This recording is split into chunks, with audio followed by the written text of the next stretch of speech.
Torej, spoštovane gospe in gospodje, lepo pozdravljeni na enem zadnjem dogodku letošnjih Evropskih dnevov judovske kulture, ki jih organiziramo v Sloveniji. Evropski dnevi judovske kulture so skrajšano poimenovani EDJK in v letošnjem letu so bili posvečeni eni zelo zanimivi temi ljudstvo knjige. S to temo smo si organizatorji širom po Evropi prizadevali v različnih evropskih državah osvetliti več tisočletno in izjemno močno povezanost Judov s knjigo in pisano besedo. Vse od poznega avgusta smo v različnih krajih v Sloveniji organizirali raznovrstne prireditve. V Mariboru, na primer, smo imeli delavnico pisanja hebrejščine, imeli smo predstavitev znanstvene monografije o navajanju in raziskovanju svetopisemskih, judovskih in zgodnjekrščanskih pisnih virov. No, v sinagogi Maribor je trenutno še na ogled razstava o judovskih jezikih. Mi smo danes s seboj prinesli tudi uvodni panos te razstave, tako da vljudno vabljeni vsi, ki še te razstave niste videli, da pridete k nam in si jo ogledate. Danes pa se torej družimo na okrogli mizi, na kateri bo beseda tekla o oblikovanju pravil za prevzemanje iz hebrejščine v sklopu priprave novega slovenskega pravopisa. Zdaj, preden predstavim naše goste, mi dovolite, da se seveda zahvalim Teološki fakulteti Univerze v Ljubljani oziroma njeni mariborski enoti za izkazano gostoljubje in pa obenem tudi, da se za sodelovanje zahvalim Inštitutu za slovenski jezik Frana Ramovša pri ZRC SAZU-ju. Gostje današnje okrogle mize so, takole bom začela pri dami, dr. Helena Dobrovolc, Rok Kuntner in pa dr. Samo Skralovnik, vsi prav prisrčno pozdravljeni. Naši gostje niso bili izbrani naključno, pač pa so vsi aktivno vpeti v proces že omenjene priprave pravopisnih pravil za prevzemanje iz hebrejščine. Dr. Samo Skralovnik je skupaj z Majo Kutin, ki se nam na današnji okrogli mizi žal ni uspela pridružiti zaradi bolezni in je seveda s tega mesta želim čimprejšnje okrevanje, je torej pripravil predlog za pričakovanje sodobne hebrejščine v slovenščino. Dr. Helena Dobrovolc in Rok Kuntner pa usklajujeta pripravo pravil za prevzemanje hebrejščine v slovenščino. Gosti okrogle mize bodo torej predstavili sam proces usklajevanja pravil za omenjeni jezik in zlasti izzive, na katere so ob tem naleteli, pa tudi nekaj praktičnih primerov bomo šli skupaj skozi. Dr. Samo Skralovnik je docent pri katedri za svetopismo in judovstvo na Teološki fakulteti Univerze v Ljubljani ter glavni in odgovorni urednik znanstvene revije Edinost in dialog. Njegovo raziskovalno delo se osredotoča na semantično analizo hebrejskih korenov HMD in VH, na razmerje med judovsko in krščansko tradicijo ter na teološko hermenevtiko svetega pisma. Leta 2022 je pri založbi Langston Books izšla njegova znanstvena monografija The Meaning and Interpretation of Desire in the Bible. Leta 2024 pa je kot sorednik in soavtor izdal tudi znanstveno monografijo Navajanje in raziskovanje svetopisemskih, judovskih in zgodnjekrščanskih pisnih virov. Dr. Helena Dobrovolc je izredna profesorica za področje jezikoslovja in znanstvena svetnica na Inštitutu za slovenski jezik Frana Ramovša ZRC SAZU, predsednica pravopisne komisije pri SAZU in ZRC SAZU ter vodja oddelka za pravopis in uredniške skupine za pripravo novih pravopisnih pravil in slovarja. Njeno raziskovalno delo obsega raziskovanje normativnih vprašanj sodobnega knjižnega jezika, teoretsko utemeljevanje pravopisne norme in povezovanje raziskovalnih izsledkov z leksikografijo. Je avtorica več znanstvenih monografij ter sodelavka pri domačih in mednarodnih znanstvenih projektih.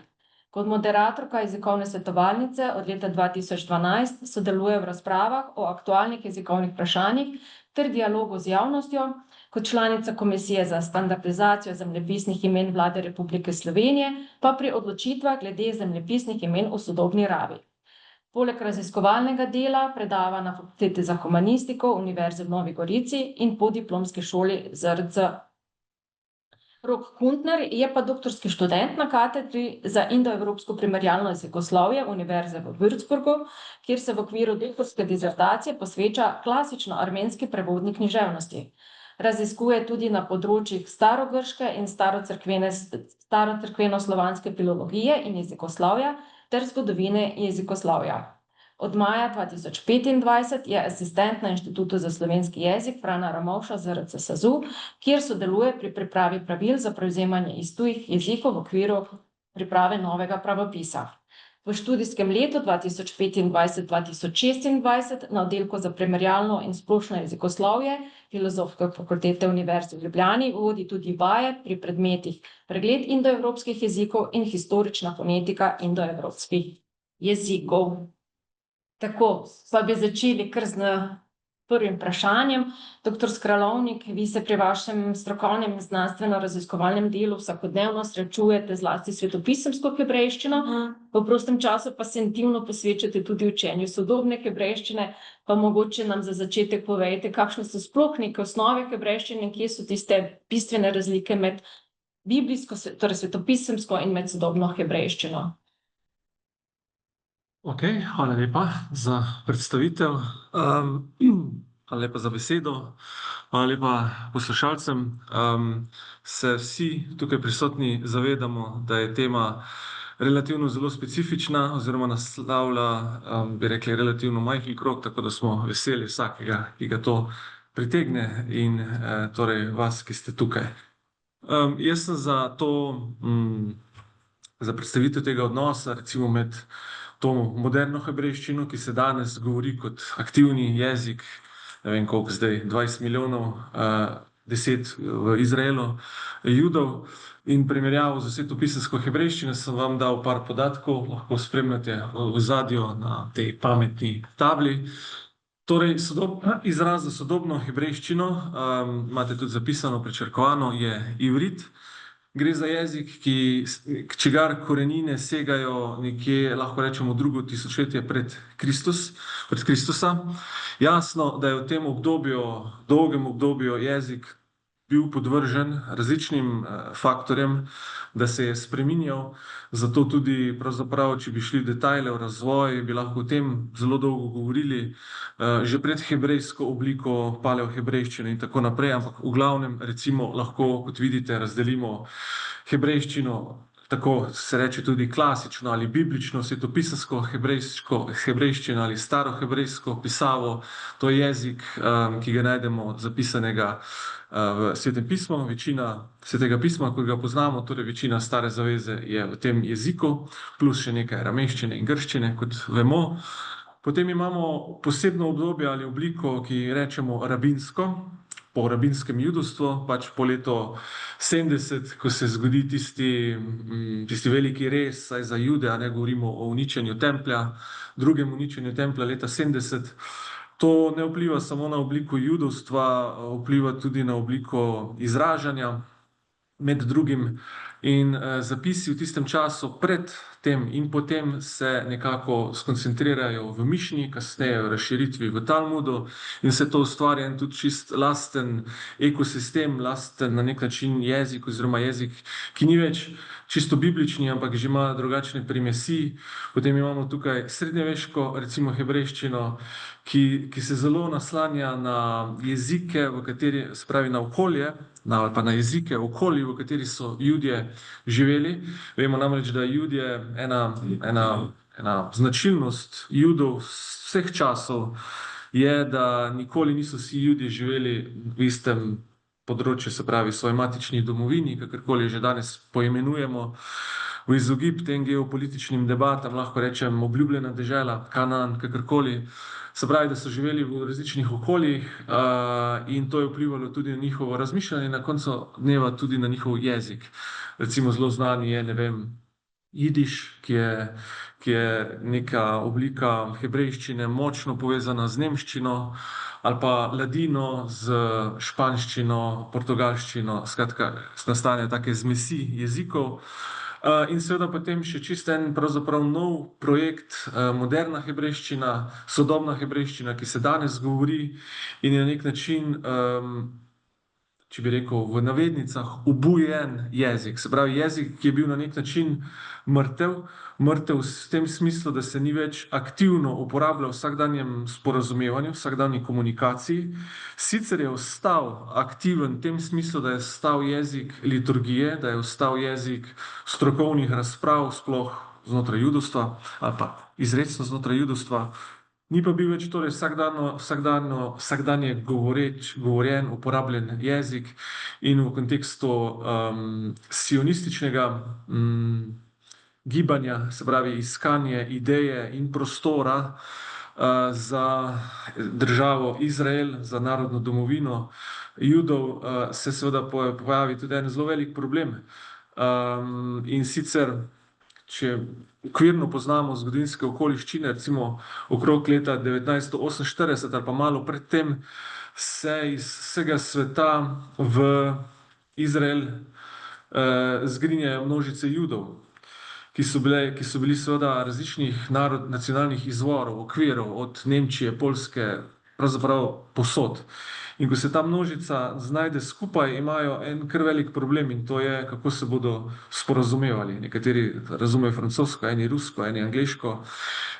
In se pravi, da je, hočem to reči, bila ta ideja ponovnega zagona ali pa obuditve jezika, pravzaprav ne samo jezikovno vprašanje, pač pa tudi vprašanje identitete, gradnje narodne identitete, ki je na nek način imela, kot smo kasneje potem lahko videli, vlogo povezovanja vseh teh različnih skupin, ki pa seveda niso poenotene, pravzaprav tudi ne še danes. Pravi, obnovljen, ki pa je posodobljen jezik, ima drugačno sintakso, bom še o tem kasneje govoril, se naslanja bolj na moderne jezike, ker pač je bilo tudi z oblikovanjem novega jezika, seveda so imeli v mislih ne le resničnost, ki jo najdemo v Svetem pismu, ki je resničnost izpred recimo najmanj par stoletij oziroma kako tisočletje nazaj, pač pa je bila v mislih snovalcev resničnost sodobnega sveta, strokovnega diskurza, znanstvenih razprav.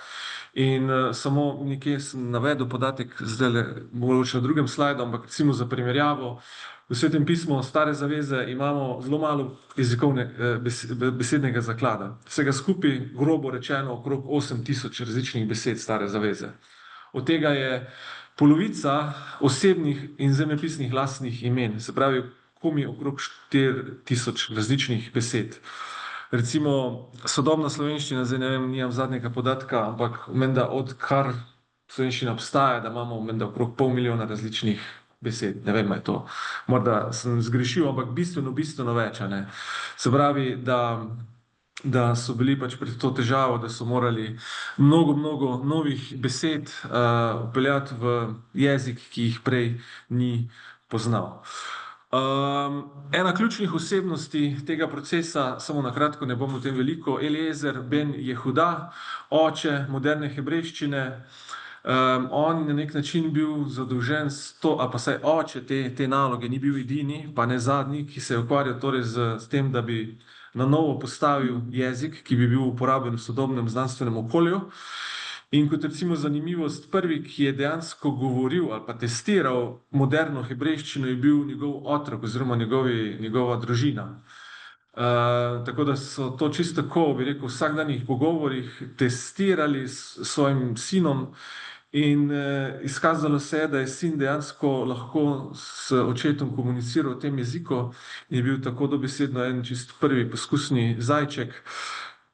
Pri tem pa je potem seveda bil pred izzivom, kot rečeno, tvorjenja novih besed, na tisoče novih besed dopiše in recimo dostikrat, kar je zelo zanimivo, uporabi besede, ki so imajo že torej starodavni svetopisemski izvor, ne vem, beseda za vodo, majim, je svetopisemska in je še vedno sodobna beseda, še vedno, če boste v Izraelu in bi rekel, hočem kozarec vode, boste isto rekli še vedno, ani rce kos majim, recimo.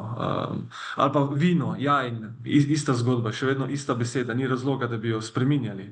Medtem ko recimo, imam tukaj dva primera, bom še več potem navedel, rekevet, recimo za beseda samostalnik za vlak, bom potem, ko je zanimivo, še kaj na drugem slajdu razložil, ali pa recimo iton za časopis, nekaj, kar beleži pa zapisuje dogodke iz nekega časa.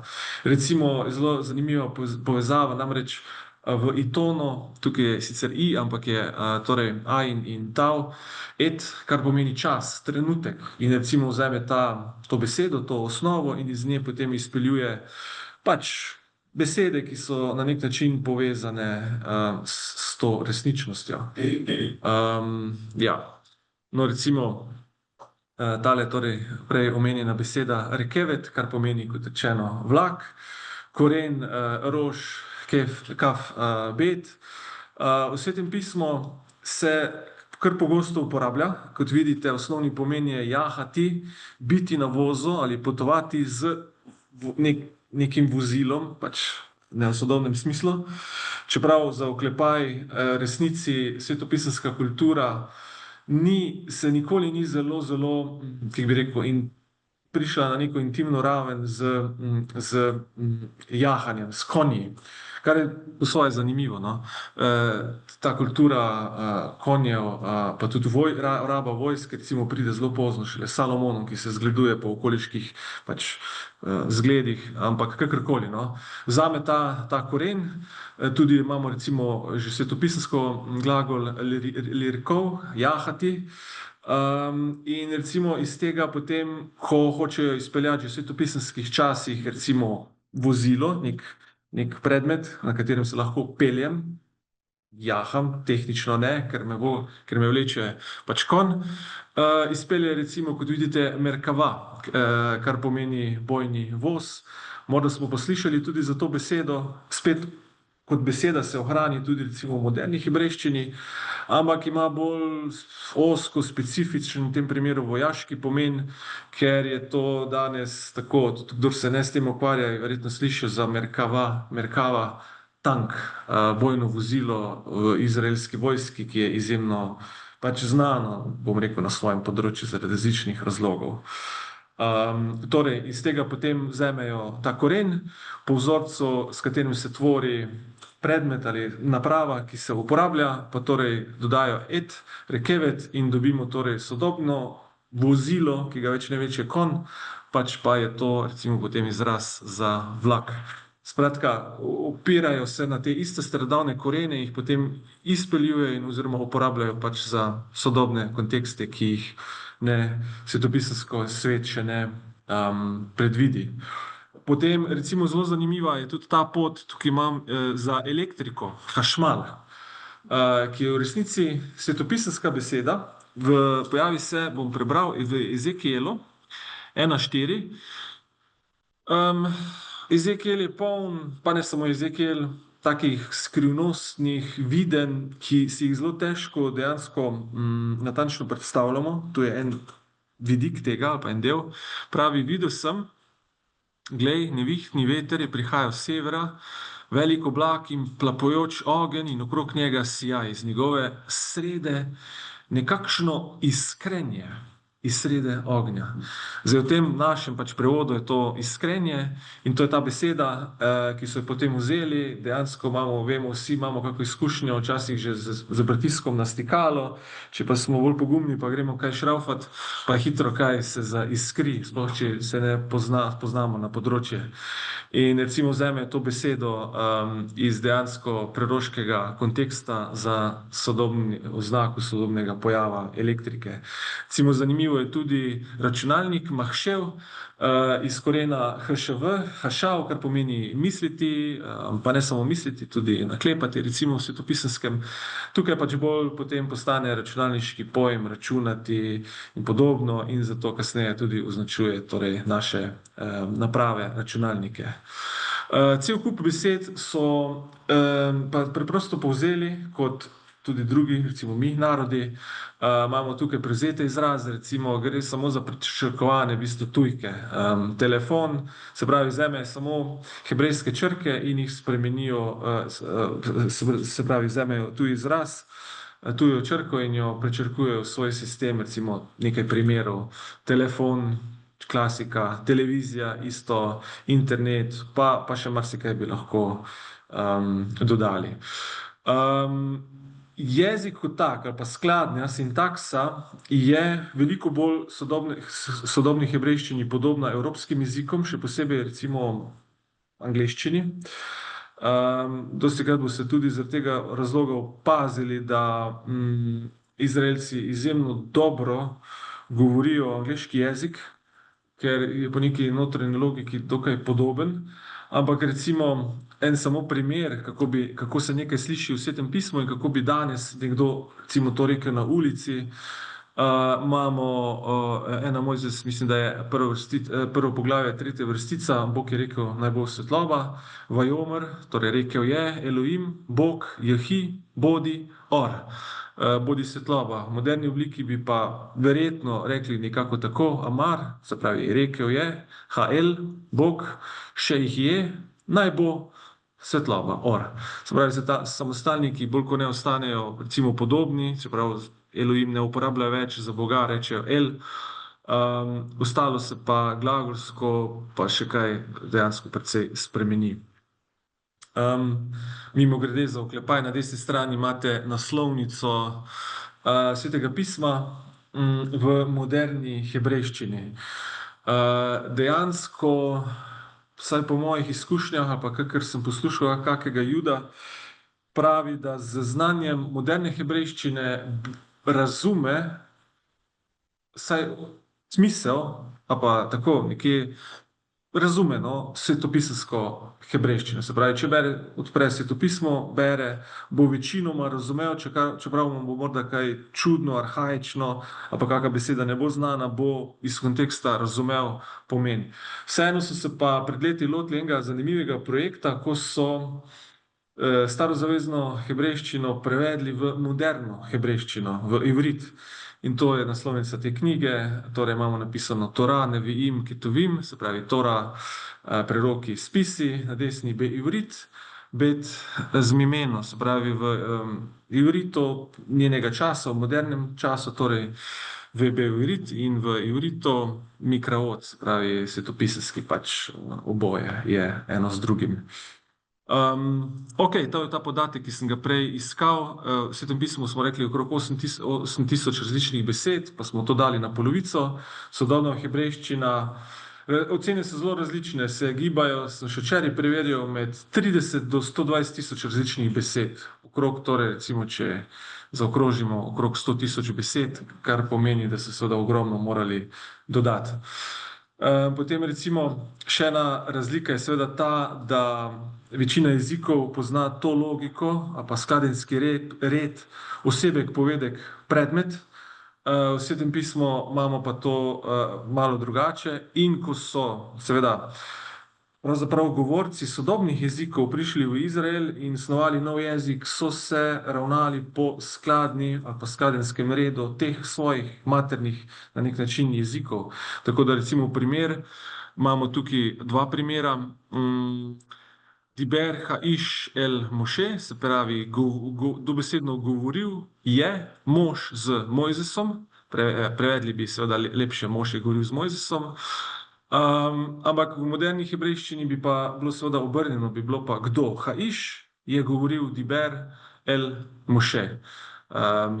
Skratka, takšne in mnoge druge razlike najdemo, teh je seveda še več, je samo tukaj za okus nekaj zadev navedem. In da zaključim odgovor na to vprašanje, ki je bilo malo bolj dolgo odgovora. Torej, kot sem rekel, obuditev jezika, kar nam morda lahko da tudi eno pozornost, ko se dotikamo tega jezika, je, da je to jezik, ko smo rekli, ki ni samo tehnično ustvarjen bil za nove namene, ampak nosi s seboj idejo narodnega preporoda, je torej narodni kulturni projekt. Pa še več, vendarle je hebrejščina jezik Svetega pisma in Sveto pismo je imelo nek velik kulturni vpliv, kot rečemo, kje preberemo, da je zahodna civilizacija temelji na Svetem pismu, pa še čem. Se pravi, to niso samo nosilci nekih pomenov, ampak dejansko teologije, dejansko filozofije. In zato je včasih pač res velika težava, izziv za prevajalca in usklajevalca, kakorkoli, ko gradi most med preteklostjo in sedanjostjo. Tako, morda zaenkrat tole. Hvala, doktor Skralovnik. Doktor Dobrovoljc, od zadnjega slovenskega pravopisa mineva, če sem pravilno informirana, že več kot 20 let. Mogoče nam na kratko razložite, kako pravzaprav nastaja nov pravopis in kako se oblikujejo pravila za prevzemanje iz tujih jezikov, kaj so mogoče tiste glavne novosti, ki jih novi pravopis prenaša zlasti na področju torej prevzemanja iz tujih jezikov. Ja, hvala lepa za besedo. Res je, da je od zadnjega pravopisa, torej veljavnih pravopisnih pravil minilo več kot 20 let, to je pač poznamo izdajo iz leta 2001, vendar pa se je treba zavedati, da so bila ta pravila koncipirana že davno prej, v 70-ih letih in se vsebinsko v tej izdaji, torej 2001, niso spreminjala. Torej, to so pravila, ki so jih nekako zasnovali za javno razpravo v 70-ih letih in je takrat res družbeno nenaklonjeno ozračje ni dovoljevalo izida. To je bilo v bistvu mogoče šele po osamosvojitvi. Tudi zato smo se odločili, da se pravopisna pravila, ki jih pripravljamo sedaj, bolj centrirajo, torej fokusirajo na probleme, ki jih imajo uporabniki ob stiku s knjižnim jezikom. Tudi zato smo že po sami ustanovitvi pravopisne komisije leta 2012 se odločili, da bomo se bolj posvetili terenskemu delu, uporabniškim zadregam, tako pripravljena za tujezikovna svetovalnica, ki za nas predstavlja neke vrste, kako bi rekla, dobivamo z njo korpus jezikovnih problemov. Pravopisi torej neke vrste izziv, saj mi ob prevzemanju tujih besed in tega je, tukaj imamo največ dilem, se srečujemo tako z glasovi, tako zapisi, ki jih slovensko govoreči ne samo, da ne znajo prebrati, ampak jih tudi ne znajo ustrezno izgovoriti, saj slovenski jezik recimo nima vseh teh glasov, ki v teh jezikih so. V preteklosti smo bili bolj natančni pri jezikih, ki so nas obkrožali, torej italijanščini, nemščini, zelo okvirna pa so bila pravila iz jezikov, ki so torej zlasti tista pravila za jezike zapisane v nelatiničnih pisavah. Značilno je bilo recimo, da smo jih osebna imena, rojstna imena kar prilagajali slovenščini, torej če se je prišel k nam angleški jezikoslovec David Crystal, smo pač rekli, da je prišel David Crystal, ne. To je podobno, kot je bila tudi norma za svetopisemska besedila, kjer so bila imena na primer iz hebrejščine povsem prilagojena. Kasneje se je izkazalo, ko prihajajo sodobniki k nam, da jih ne moremo več poimenovati z imeni, ki so slovenska, ampak da želijo, da se ohrani tako njihov naglas kot izgovor, torej David ni več David, ampak je recimo David, če bi zdaj prišel iz Izraela. Se pravi, ohranja se, to je recimo ena od večjih sprememb, ki jo bomo uveljavljali, da se ohranjajo rojstna imena samo še pri svetopisemskih imenih ali pa pri imenih kraljev, če se morda spomnite te velike zadrege, kaj storiti, ko je princ Charles postal Karel III, ali bomo zdaj to zgodovinsko ime to linijo ohranili ali ne. Torej, pač danes se v večji meri tudi za slovenska imena zavedamo, da moramo spoštovati željo posameznika in pa, če se nekdo pač doma ga kličejo Aleš, bo tako tudi v javnem življenju. In če je v Ljubljani nekdo Štuhec in pa v Mariboru Štuhec, to spoštujemo. Torej, pravilih pravopisa, ki jih sedaj pripravljamo in so pravzaprav že v javni razpravi, ker so ta poglavja bila dokončana, nekaj teh naših preglednic bo še dodanih, je to izrecno povedano. Morda samo za zanimivost povem, da pred kakimi 3 dnevi je bila velika dilema, kako poimenovati novo izvoljenega newyorškega župana, ne. In je na srečo on sam na internetu je bila objavljena intervju z njim, ko je pač povedal, da on ni Zoran in ne Zoran, ampak je Zohran. Torej, ko pride do take, je kolega Rok to v jezikovni svetovalnici zelo hitro lahko odgovoril, tako da v bistvu naše delo je povezano tudi s tem, da včasih hitro svetujemo in preprečimo kakšno zmoto, ne. Torej, pravil smo se lotili tako, da smo pač najprej ugotovili, kje imajo jezikovni uporabniki zadrege, kje imajo težave in zakaj jih imajo. Torej, ali so naši priročniki dovolj izčrpni, pomagajo, in če niso, kaj bomo naredili, da bomo te vrzeli premostili. Ker je naša želja, da oblikujemo pravila kot neke vrste metabesedilo, to pomeni, da pregledamo vse raziskave sodobnikov v zadnjem času, ki so se lotevale podobnih vprašanj,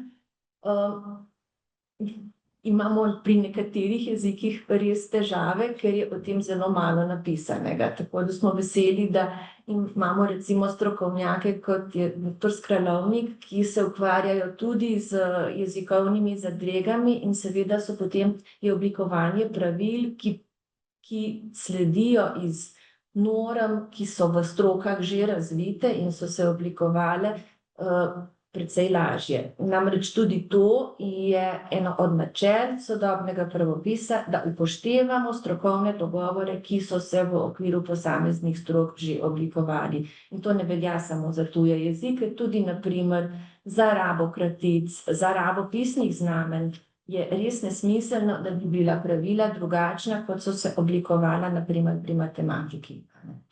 Tukaj se vedno dosega strokovni konsenz in pa tudi potem se vsa ta pravila dajejo v javno razpravo, da se doseže tudi neke vrste konsenz z javnostjo. Zdaj, pri jezikih, kot je hebrejščina, arabščina, perzijščina, armenščina, je seveda stalen pritisk, da bi morali uporabiti angleški način in se s tem zapisa in se s tem izogniti dilemam. Pustimo ob strani svetopisemska imena, recimo tudi precej znanstvenih razprav je šlo v zadnjem času o tem, da bi morali arabsko pisati pač v skladu z angleškim pravopisom, da se s tem omogoči identifikacija posameznika. Tukaj se bomo mi, o tem bo kolega Rok povedal potem več, vedno odločamo, da imena prečrkujemo po nekem znanstvenem sistemu, ki omogoča recipročnost, in potem še podomačimo. Potem je seveda dilema, kje razlikujemo med arhaičnimi oblikami, kot so recimo svetopisemska imena, kot sem prej omenila, in pa potem, kaj se zgodi, ko ime pride v slovenščino zapisano tako, kot je recimo za Noe. Nimamo težav, Noe, tako pa pride nekdo, ki je Noa napisan s končnim nemim H, pa je že več težav, kako potem to ime sklanjati. Kaj šele, če je to ženska oseba, kot je na primer Sara, a ne, in kaj naredimo s to besedo, ki ima končni izglasni A, to pomeni, da se sklanja po pravilih slovenščine, ko govorimo, ko pa pišemo, imamo pa težavo, kam te končnice prilepiti. Potem druga stvar, ki jo pač želimo v teh pravilih popraviti, je raba velike začetnice. Če poznate SSKJ, torej Slovar knjižnega jezika, še prva izdaja je pisala vse verske tekste, tipa Tora, Svetopismo, Biblija z malo začetnico, enako velja za Staro in Novo zavezo. V izdaji leta 2014 se je nekaj popravljalo, vendar nedosledno, to je naloga pravopisa. Torej, ko bodo pripravljena pravila za hebrejščino, se bo tudi to napisalo v taki obliki, kot jo priporočamo in želimo, da se upošteva. Velika začetnica pri imenih, torej besedil, stvarna imena, svetopismo, tudi Tora, mislim, da Talmud. To je vse zaenkrat kodificirano z malo, ne, in mi moramo te aktualne prakse ponovno pogledati. Potem je seveda vprašanje, naša pravopisna drža je in načelo, da tuje občne besede prevajamo. Tistih, ki jih ne moremo prevajati, zato ker jih ni mogoče. Tako kot če prevajamo slovenščino v druge jezike, pač ne prevajamo potice in kozolca, tako tudi druge kulturno in versko specifične izraze, ki ostajajo v izvirni obliki. In tukaj bomo tudi morali sprejeti odločitev, v kakšni izvirni obliki in ali bodo naglašeni tako, kot sicer veljajo pravila za naglaševanje, na primer hebrejskih besed. Tukaj vsi poznamo problem končnega naglašenega a, ker v slovenščini je tisto, kar je na koncu naglašeno in se konča na a, sklanjamo po zgledu zola. Torej zola, zolaja in je moškega spola. Torej naglas na končnem a vpliva tudi na spol tega samostalnika. Kaj se je že dogajalo v preteklosti in takim dobrim praksam sledimo, poznate Bogota, Panama, tukaj se je naglas umaknil na zlog prej in se je potem lahko ime pač sprejelo v slovenskem ženskem spolu in se tako tudi sklanja. Torej, ne samo to, da treba bo razrešiti tudi nekatera vprašanja, katere občno-imenske sestavine stvarnih lastnih imen ali pa zemljepisnih prevajamo in za katere se je v okoljih, ki v slovenščini veliko uporabljajo, recimo Erec Izrael, ali se bo ohranilo na ta način zapisano, ali se bo priporočalo, da se mogoče prevede prvo sestavino. Torej, tukaj pričakujemo še precej sodelovanja. Midva sva se pogovarjala recimo tudi o ben izrazu, ali je to danes še se pravi znamenje, da gre za patronimik, torej ali ne, ali je to del priimka, ali se bo pisalo z malo ali veliko začetnico. Nekaj teh vprašanj je še odprtih, ampak približno tako izgleda potem usklajevanje strokovnjaki za posamezne jezike, za vse jezike, ki jih obravnavamo. Ta trenutek je v javni razpravi so pravila za arabščino, za perziščino, armenščino, beloruščino in ukrajinščino. Tukaj moram še povedati to, da smo se tudi odločili, da drugi večji dominantni jeziki, ki so bili v preteklosti posredniki, torej ukrajinska imena smo prevzemali samo prek ruščine, da se to posredništvo ukinja in da gremo neposredno na prečrkovanje iz ukrajinščine in enako velja za beloruščino, čeprav je tam sociolingvistična situacija taka, da mnogi Belorusi govorijo samo ukrajinsko. Nas pa zanima, kako izgovoriti tisto ime, ki je zapisano v beloruščini, v slovenščini. Temu sledimo. Torej, morda še to povem, če bi koga zanimalo, zaradi ČŠŽ-jev, da se pač po prečrkovanju odločamo za podomačevanje, zakaj smo se odločili, da prekinemo prakso pri daljnoazijskih jezikih, torej pri korejščini, japonščini in pa kitajščini. Oni so standardizirali latinične zapise. Oni imajo vsako svoje ime zapisano tudi v latinici in to je njihov standard. Zato to mi lahko potem prevzamemo. Mimogrede, tukaj smo imeli precej neenotne norme, če ste morda dobro opazovali prakso na radiju in televiziji, tam so še vedno sledili pravopisu, v časopisju pa ne. Kar je bilo najbrž povezano tudi s tem, da so na radiju in televiziji tako ali tako morali razrešiti, kako se bo ime izgovarjalo. Pri zapisu pa to ni nujno in so si pravzaprav olajšali delo. Torej, ne bi šli pri teh jezikih v nepodomačevanje, ker je tudi nimamo enotne prakse, recimo pri arabščini nikakor ne. Torej, to bi bilo na kratko, mogoče še to povem, da je javna razprava odprta. Zdaj, če bi vi mogoče lahko pokazali to spletno stran, kjer so tako. Javna razprava je odprta za te jezike, ki so tamle napisani, vsi tile pa bodo še v tem mesecu, tudi so že pripravljeni.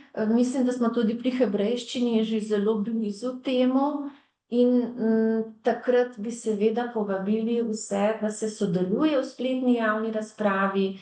Če se vam zdi kaj nenavadno, je dobrodošlo, da se opozori. Recimo, če greste lahko še en slajd oziroma na spletno stran prav pravopisano, tukajle v javni razpravi je tudi poglavje o ločilih in pa poglavji oblikoslovni oris in besedotvorni oris, kjer so natančno predstavljene vse slovenske sklanjatve, kako načela za prevzemanje tujih imen, torej neka vrsta slovnica lastnih imen in pa besedotvorje, natančno je povedano, kako tvorimo iz zemljepisnih imen pridevnike na ski in pa prebivalska imena, pri čemer je v ospredju glasovno izglasje. Torej, za vsak glas, kakšna je premena ali kakšna ni, kakšno pripomočko obrazilo izberemo in zakaj. Tudi to je pojasnjeno. Tako da lepo vabljeni k tej javni razpravi, ki bo odprta do 14. decembra. Vmes bo narejena potem po tej končani razpravi še neka prva splošna redakcija in ponovno bodo vsa ta poglavja, ki jih imamo, odprta še od 1. do 14. februarja, če bo vse po sreči, na tako računamo. Za zamudnike, torej, če bi kdo želel še kaj pri mali in veliki začetnici in prispevati, bo to še vse na voljo za komentarje. Še to, komentarji seveda niso samo pro forma, komentarje pregledamo ob vsakem pravilu, tudi vi, ko boste oddali hebrejščino v javno razpravo, vam bomo potem posredovali vse komentarje in potem se usedemo in poskušamo pač pregledati, kaj bi bilo primerno upoštevati. Pri tujih jezikih je navadno veliko novih predlogov, ki jih še nismo vključili. Naj pa še nekaj povem, kaj je res prednost tega spletnega pravopisa v tej fazi, da so vse, če mogoče lahko kliknete samo na tale slovnični, recimo, lahko pogledamo glasovno črkovne, katergakoli. Vsi zgledi, ki so uporabljeni, z modro zapisani tudi v preglednicah, ko s klikom na modro besedo vas bo vrglo na portal Fran, kjer bo beseda zapisana tudi, kako se izgovarja, kako se sklanja in kako se uporablja v skladenskem kontekstu. Torej, to je verjetno pa za te večbesedne izraze zelo pomembno, ne? Roš Hašam. Toliko na kratko. Ja, prav. Hvala lepa. Zdaj pa še vprašanje pa gospoda Kuntnerja. Torej, omenjeno je bilo, da so trenutno da so bila objavljena torej pravila za prevzemanje iz arabščine in perzijščine. Tudi hebrejščina sama spada med semitske jezike. In kakšna so pravzaprav ta osnovna pravila, ki se oblikujejo za prevzemanje iz hebrejščine, oziroma kateri so res tisti največji izzivi, nekaj jih je že bilo omenjenih pri oblikovanju prevzemanja torej pri oblikovanju pravil za prevzemanje iz hebrejščine. Ja, hvala za vprašanje. Jaz bi v bistvu tukaj začel s tem, da bi poudaril še eno načelo, ki se ga probamo držati pri ustvarjanju teh, oziroma pri redigiranju teh preglednic, in to je v bistvu eno metodološko načelo, se pravi, da sorodne pojave obravnavamo konsistentno, ne, se pravi enako.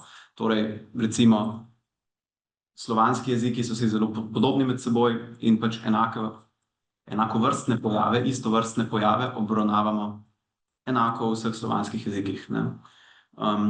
In enako tudi velja za semitske jezike, s katerimi se srečujemo na primeru recimo arabščine in konkretno zdaj tudi na primeru hebrejščine. Perzijščina je tukaj zanimiva, ker ima pač kot taka ni semitski jezik, je indoevropski jezik, ampak se zapisuje z arabsko pisavo, ki je semitskega izvora, s katero se zapisujejo. Se pravi, se zapisuje z semitsko pisavo, z abdžado, ne. Zato je v bistvu v tem kontekstu tudi zanimiva.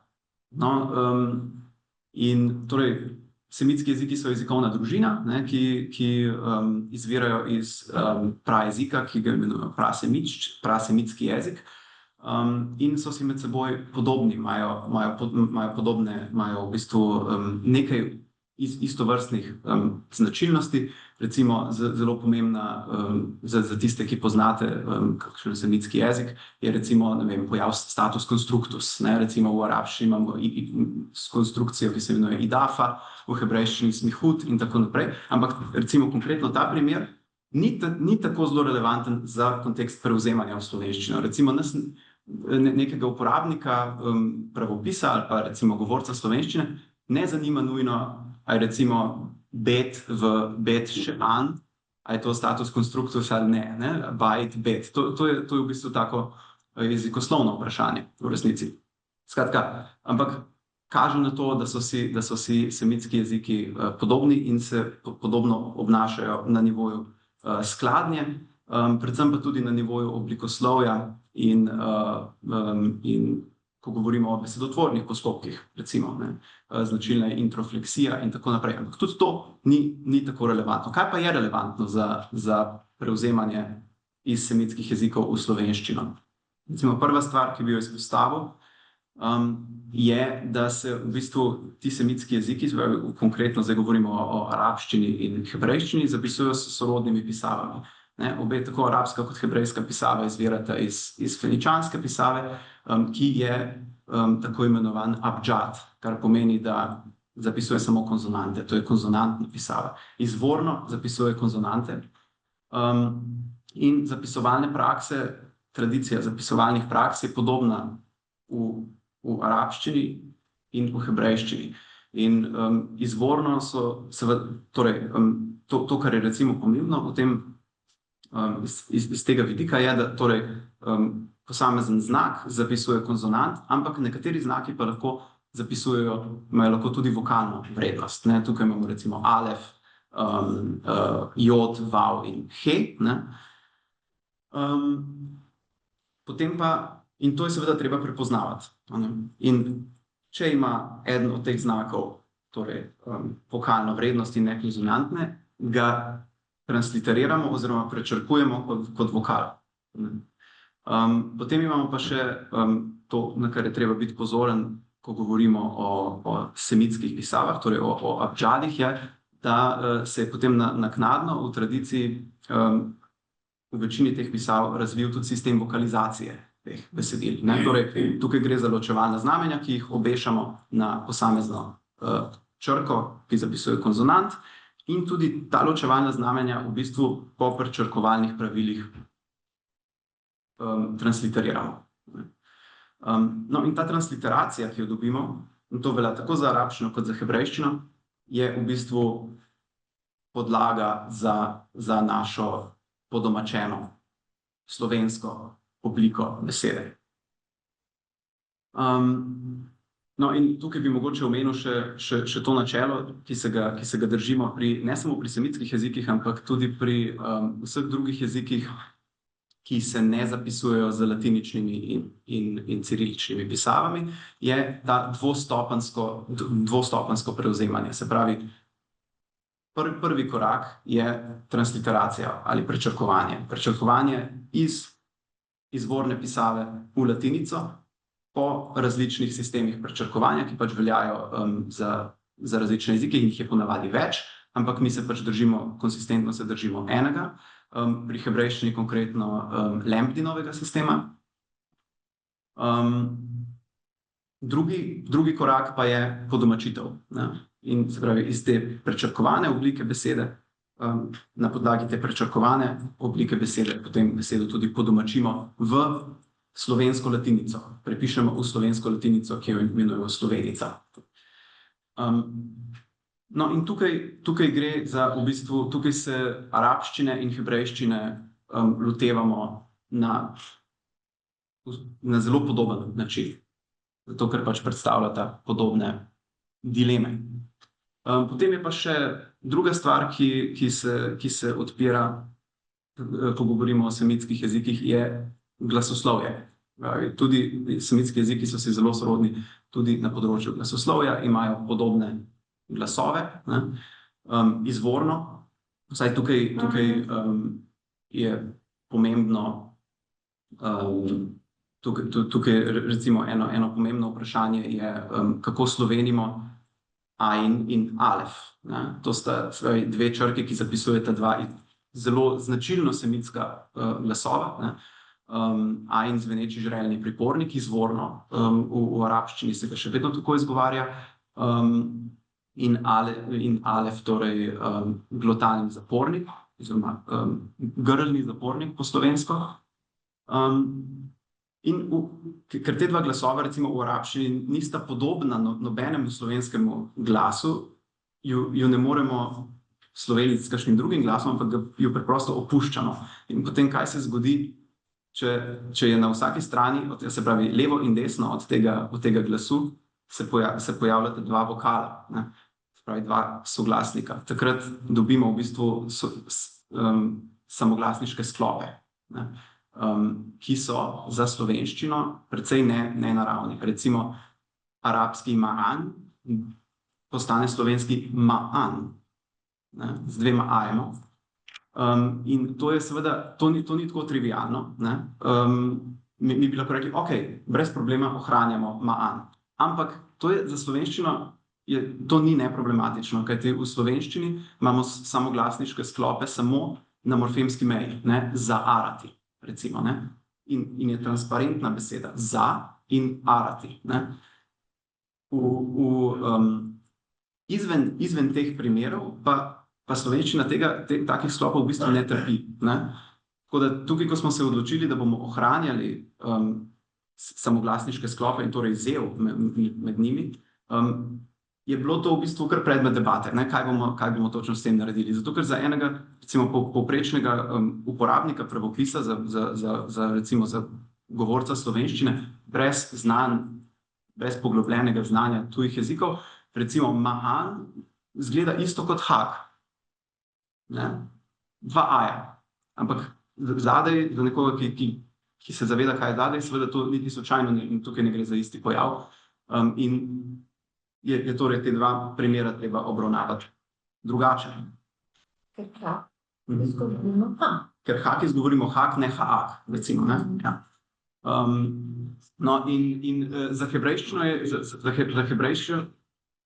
hebrejščini se tukaj v bistvu pojavlja ista dilema, ki jo seveda skušamo reševati enako kot v arabščini. Čeprav se v hebrejščini ain, recimo v standardni izreki, kot vem, čeprav vem, ne izgovarja več, razen določene skupnosti, vendarle se ga zapisuje in se ga v bistvu opušča, ampak se ohranja samoglasniški sklop. Primer Jaakov, ne? Be'er ora, ne? In tako naprej.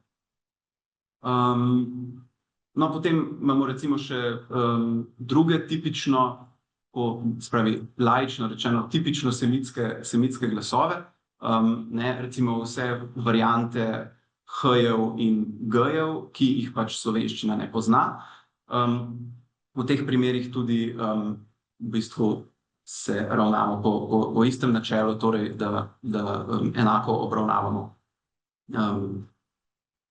arabske besede kot tudi hebrejske, četudi je hebrejščina tukaj se obnaša malo drugače, ker so pač določeni soglasniki v zgodovini hebrejščine tudi sovpadli, ne? Recimo kaf in kof nimata več se ne razlikujeta več v izgovorjavi v moderni hebrejščini, medtem ko v arabščini pa se. Ampak oboje prevzemamo v slovenščino kot H, ne, tako iz arabščine kot iz hebrejščine.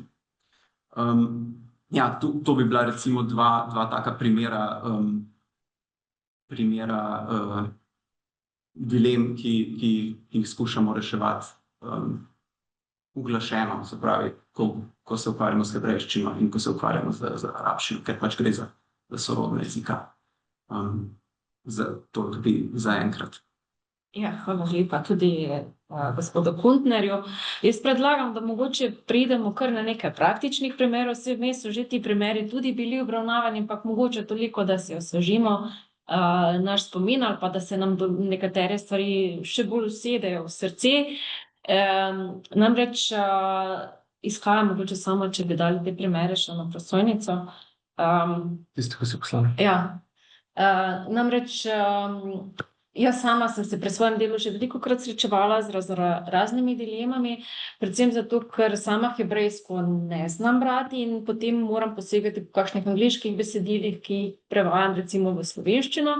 In že v teh angleških besedilih se tudi nekaj nedoslednosti zasleduje, tako da jaz predlagam pač potem bomo šli od primera do primera, pa tisti gost, ki se mogoče najbolj čuti, da bi kakšen komentar podal na te dileme, seveda ga prosim, da potem se kar vključi v razpravo.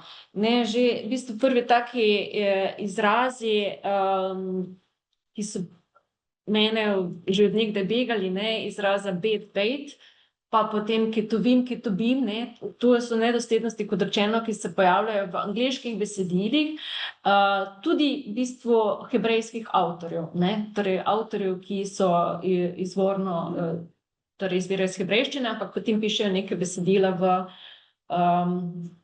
angleščini. Kako v bistvu zdaj razrešiti nekdo, ki ne pozna hebrejščine, ki ne pozna teh posebnosti, recimo tudi pričakovanja, kako pravzaprav se naj loti te dileme, kaj bi mogoče komentirali to?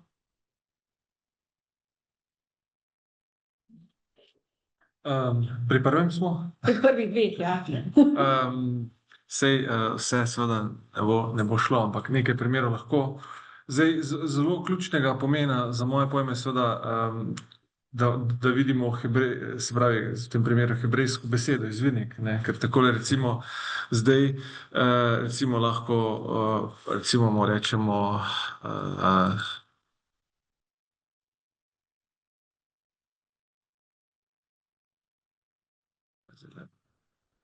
ne bajt, no okej, pustimo to, pač Samo temno mogoče, ker se nič ne vidi, samo to zavesa. Skratka, zelo pomembno je, da pač debatiramo na podlagi konkretne hebrejske besede, ki nam da tudi to osnovo za prečrkovanje.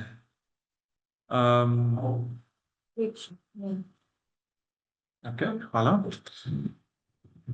V tem primeru, če je mišljen recimo bet kot hiša, je mišljena hiša, potem recimo po mojem je prvi zapis prav, ker ne vidim razloga, kje bi recimo dobili i, ker je tiste dve pikice in potem jod je v bistvu dolgi e.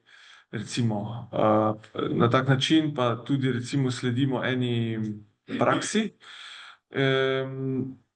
recimo svetopisanski, imamo, ne vem, cel kup primerov, recimo eni stare Bet El, ko znani svetopisanski očak, ne vem, ima tiste sanje in se zbudi in reče, to je hiša Božja, Bet El. Ni Bejt El nikoli, je Bet El. Ne vem, ali pa novozavezni še morda bolj znan Bet Lehem. Bet, hiša, lehem, kruh oziroma hrana v širšem smislu, tudi ni Bejt Lehem. Teda jaz iskreno, čisto osebno, no, jaz sploh ne vem, odkot bi, recimo, zakaj bi Bejt, jaz osebno bi rekel Bet, imamo pa tu že eno dodatno mnenje. Vprašanje, Bejt Lahija se zdaj pojavlja kot mesto, kraj v Gazi in kako ga potem slovenite? Bejt Lahija, Bejt Lahija, recimo, to je mogoče en tak zelo konkretni problem, ne? Ok. Ki je aktualen.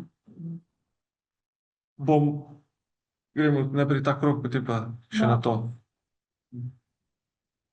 Ne, jaz se tukaj strinjam, to je v bistvu vprašanje za nekoga, ki se strokovno ukvarja s hebrejščino, tako da tukaj se lahko jaz samo pridružim dr. Skrolovniku, če on ne vidi razloga, da bi tukaj pisali i, in pač pišemo e. Ne.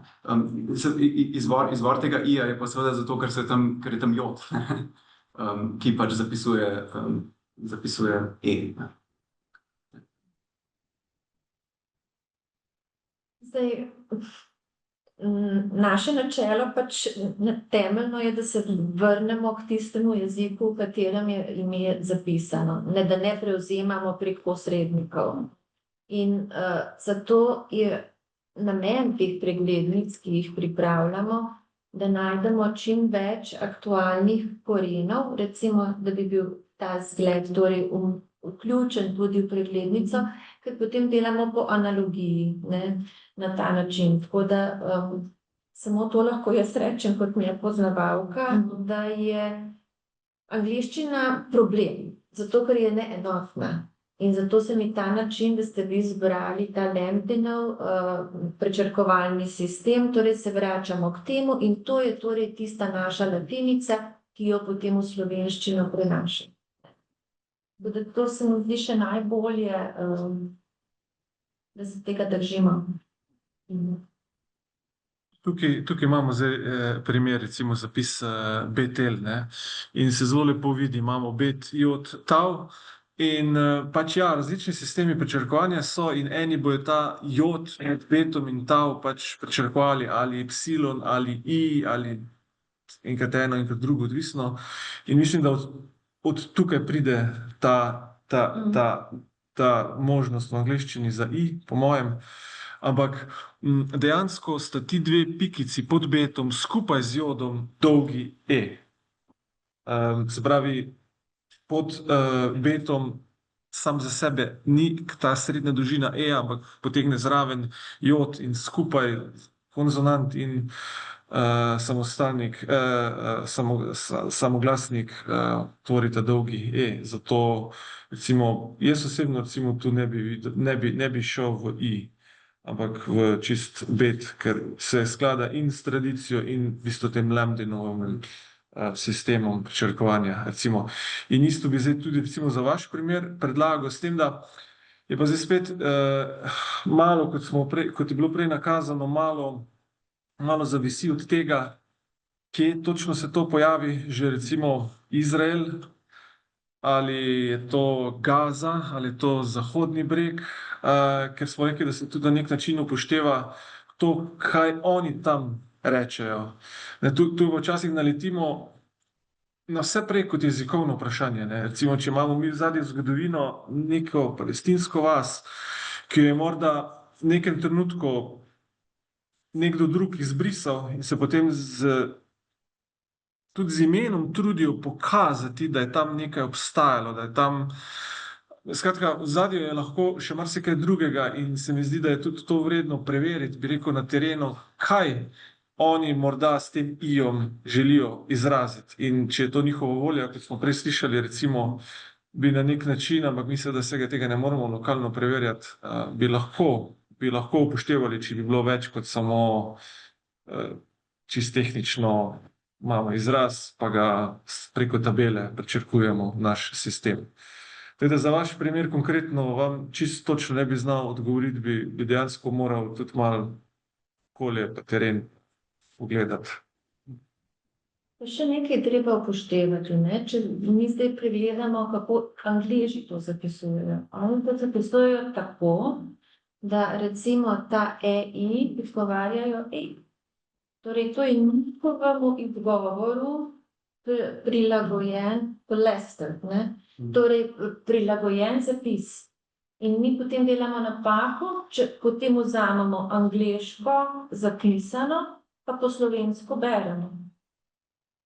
Ker potem bi človek rekel, da je ta EI, ne vemo, če je to I ali je J pravzaprav. Torej, zato je smiselno, da se vrnemo k jeziku, v katerem je ime zapisano.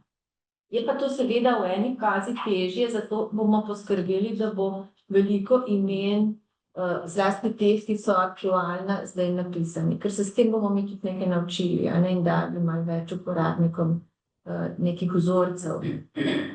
Če lahko še nekaj dodam, glede tega konkretnega primera Beit Lahija, to je naselbina v Gazi.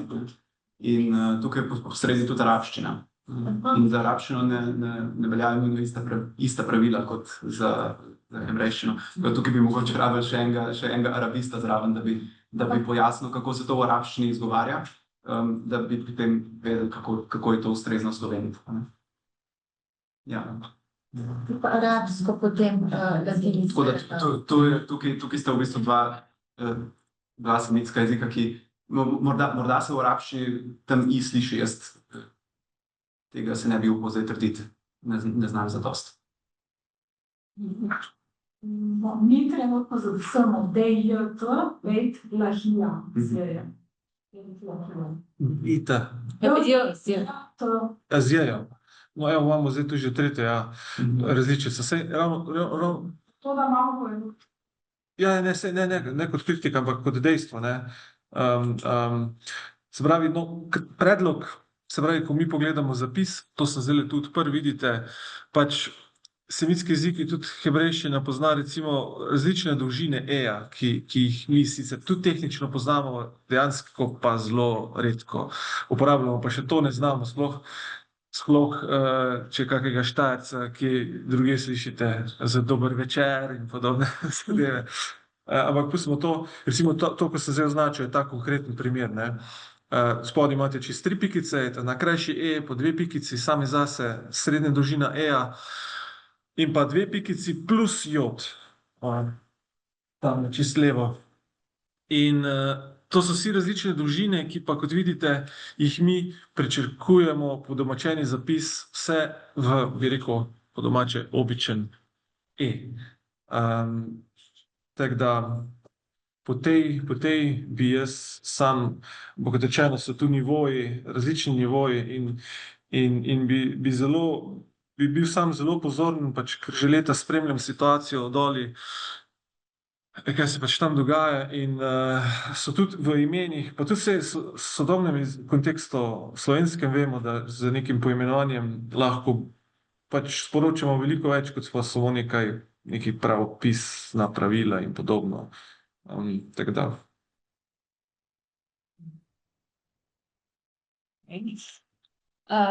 Torej, naslednjo dilemo, ne, smo rekli Tora, oziroma Tora naglašujejo, bi torej po novih pravilih, kot se pisalo z veliko, to je že bil predlog, kaj pa recimo sestavljena, recimo Sarajevska Hagada ali pa Šulhan Aruh, recimo kot ta zakonik, kako je pa s tem, a se recimo hebrejčina namreč ne ločuje med velikimi in malimi črkami, ne, kako zdaj v bistvu ta pravila upoštevati pri prečrkovanju? Se pisati oboj z veliko ali samo začetek? Ne, v bistvu pišemo v slovenščini stvarna imena v prvi sestavini z veliko začetnico in tukaj je vprašanje, ali je ta sarajevska, ali je ta pridevnik, torej razlikovalni dodatek, da razlikujemo različne Hagade, ali pa je to že ime, ki se je v strokovnem svetu uveljavilo, da je torej dvobesedno ime in v tem primeru je samo sarajevska napisana z veliko. Recimo, da bi rekli kakšen primerljiv, prej smo se pogovarjali, ne, o teh, kot recimo Lurška, Fatimska, Mati Božja, ne, ali je zdaj ta Fatimska, Karmelska, Lurška, ali so to razlikovalni dodatki, ali pa je to že del imena. Tukaj pač jezikoslovci upoštevamo, kako se je v nekem strokovnem okolju ali pa med tistimi, ki najbolj uporabljajo tako ime, uveljavilo. Torej, a je to del imena ali ni. Pri teh, zdaj kako pa je, se to pa v bistvu zdaj mene zanima. Ja, saj tudi tu so različne prakse dejansko, ne, ker izhajalo se od tega, da je Hagada v bistvu kot v bistvu nek točno specifičen v bistvu knjiga, pripoved o odhodu iz Egipta, ki se uporablja za pesek. Ne, in se tako kot Tora, pač po tej analogiji piše z veliko začetnico. Zdaj, če je sarajevska, se pa točno ve, za katero Hagada se gre. Ampak se pravim, so različne prakse, ne, so bile oboje z veliko zapisati ali pa samo začetek, torej samo sarajevsko zapisati z veliko, ne. Ravno obojega ne bi, ne? Ali je, treba je ugotoviti, kako se imenuje ta tekst. Tako da mogoče je tukaj, mi imamo tukaj malce težavo, recimo včeraj sem dobila vprašanje, kako se gostilnica Orle piše. Ali je ta gostilnica z veliko ali ne, in če je to del lastnega imena, bo seveda z veliko. Če ne moremo tega zamenjati z restauracijo ali pa krčma, potem je to del tega, ker je tako registrirano imena. Ne, tako da... Samo morda še to dodam, na koncu Hagade, Hagadot, mislim, tale od na koncu je seveda množina ženskega spola v hebrejščini, ampak po mojem definitivno se ne bi recimo množine, saj jaz tako mislim to, ampak to ni moje področje, samo izražam, bi dal pač slovensko množino.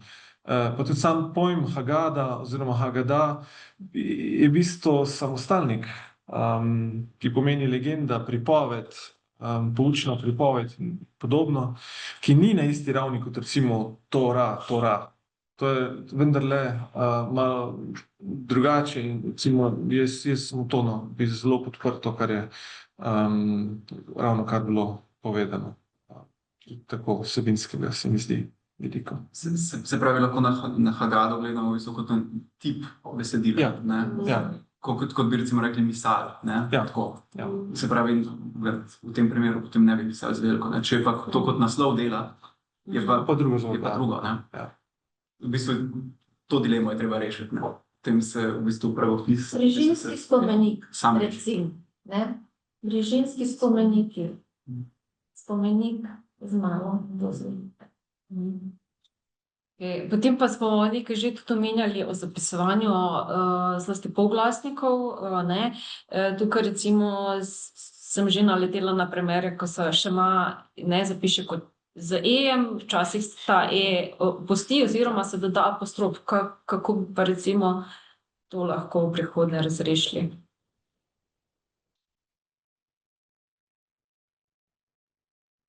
Na konkretnem primeru, šema.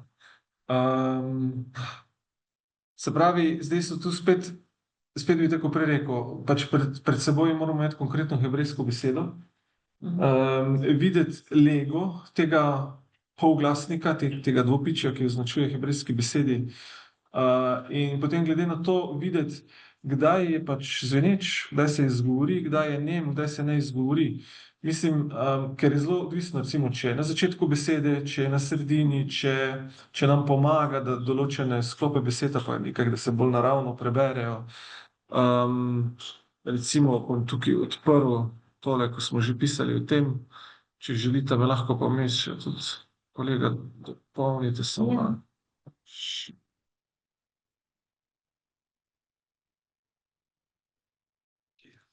Zdaj, kako pa sicer uveljavljate, a je šema, a je na glasnem končnem a? V bistvu šma bolj, ja. Torej polglasnik ne zveneč, ne? V tej besedi. Zdaj, tu so seveda, ker smo si pač v preteklosti pomagali tudi z recimo kakšnimi srbo-hrvaško literaturo, recimo, kjer pa zapisujejo ta e, ne. In seveda potem v bistvu, če recimo nek laik, ki se ne ukvarja vsakodnevno s tovrstnimi besedili, bi takoj rekel šema, ne. Celo niti ne bi šma skušal izgovoriti, ne. Zdaj, bolj iz tega stališča zdaj izhajam recimo nekoga, ki se ne ukvarja toliko intenzivno mogoče z hebrejščino ali pa nima toliko stika z nekimi hebrejskimi besedami in potem velikokrat se opre na angleški prevod, ne, in tu potem nastajajo največkrat te dileme, ne. Z glasoslovnega vidika mislim, da gre za isto okolje v imenu Šmuel. Ja. In zdaj tudi tukaj vprašanje, a bo Šemuel, a bo Šmuel.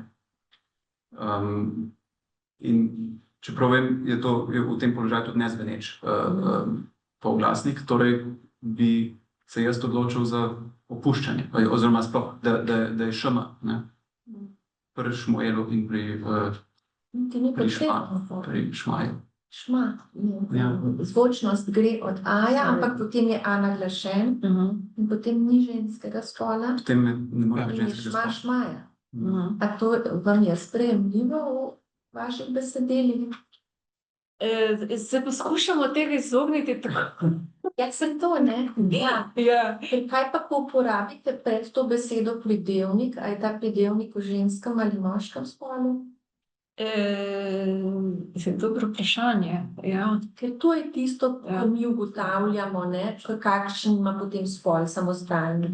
A je umetniška vodja ali umetniški vodja? Vodja se ne spreminja, ne? Ampak v tem primeru, ko je končni naglašeni A, pa ne more biti ženskega spola, razen če bi potem tega ne sklanjali, ne?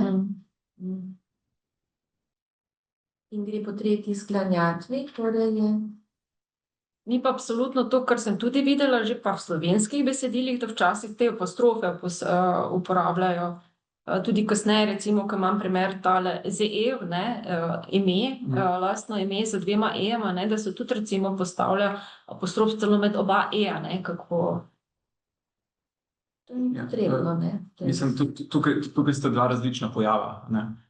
Pri ZE-u je tisto, kar sem prej omenjal v zvezi z alefom in ajnom, medtem ko tukaj v šma je pa samo polglasnik. Tako da, ampak v nobenem primeru mi ne bi v podomačeni obliki, vsaj po predlogu, pisali kakršnihkoli opuščajev ali pa apostrofov, ne. Se pravi ZE-ev, z EE-v, ne. Brez opuščajev. S tem se pa tudi malo sledi, tu sem odprl tole, recimo, relativno preprosto vodilo. Marsikaj, kar je v biblični hebrejščini, bi se slišalo s polglasnikom, že prva beseda v Svetem pismu. V začetku rešit, B rešit, je polglasnik. Če je na prvem, pod prvim konsonantom, je prav pravilo, ne, je zveneč. Dejansko bi tudi čisto tehnično bilo šema, Šmuel. Pa dejansko tudi, ko rečemo mi Šmuel, razen če se potrudimo, ne izgovorimo malo E-ja, dejansko pa, če ga naravno, ga dejansko čist mičkeno izgovorimo.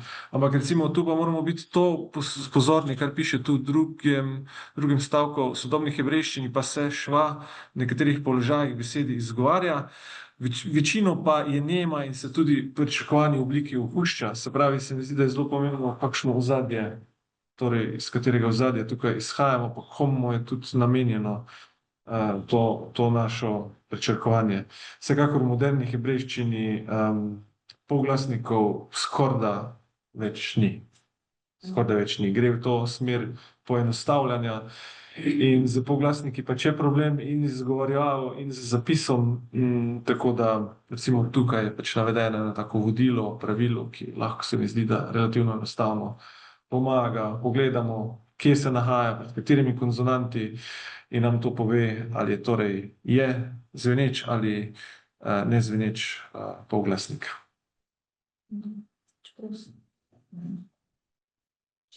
Če želite dvozložni izgovor, potem mora biti nekako označen, ker v tem primeru ni potreben v slovenščini, ne. To je v bistvu šm, izgovorimo lahko.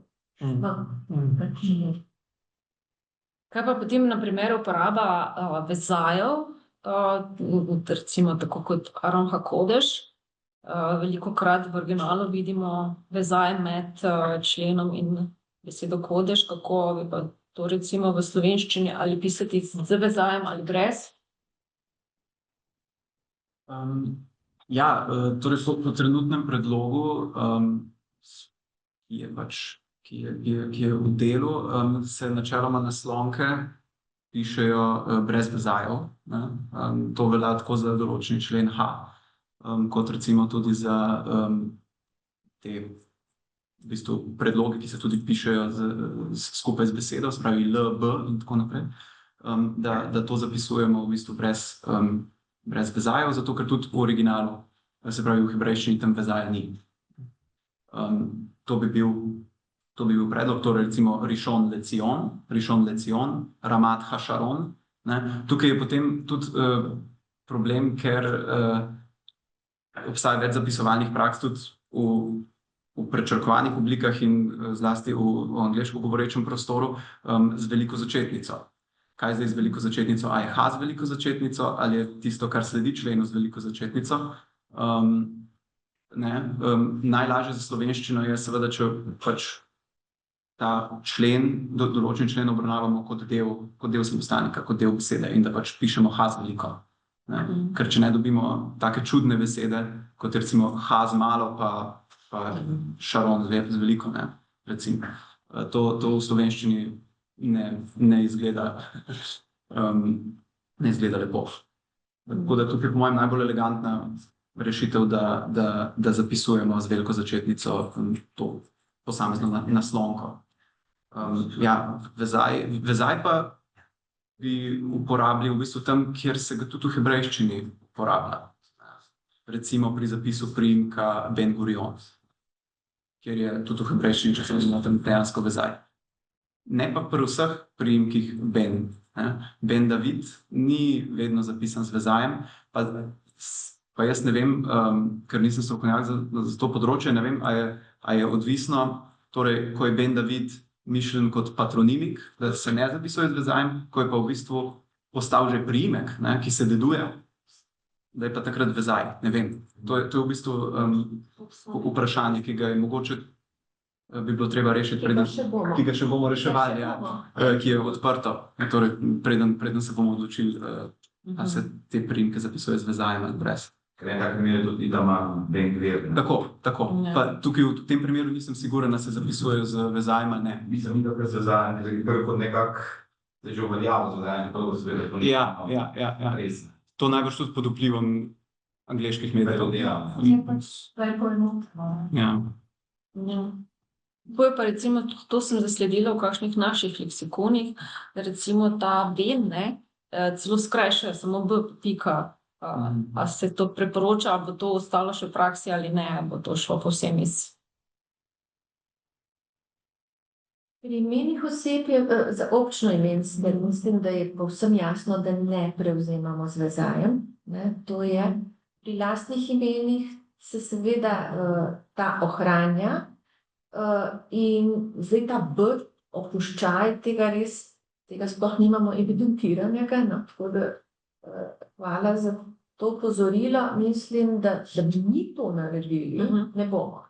Torej, če se to uporablja, da je ustaljeno, na ta način neko ime zapisano, mi niti ne vemo, se niti ne sprašujemo, zakaj je do tega prišlo. Torej, ne da bi bil to ni zaradi intervencije v slovenskih delih, ampak je to prevzeto na ta način, ker se očitno tako.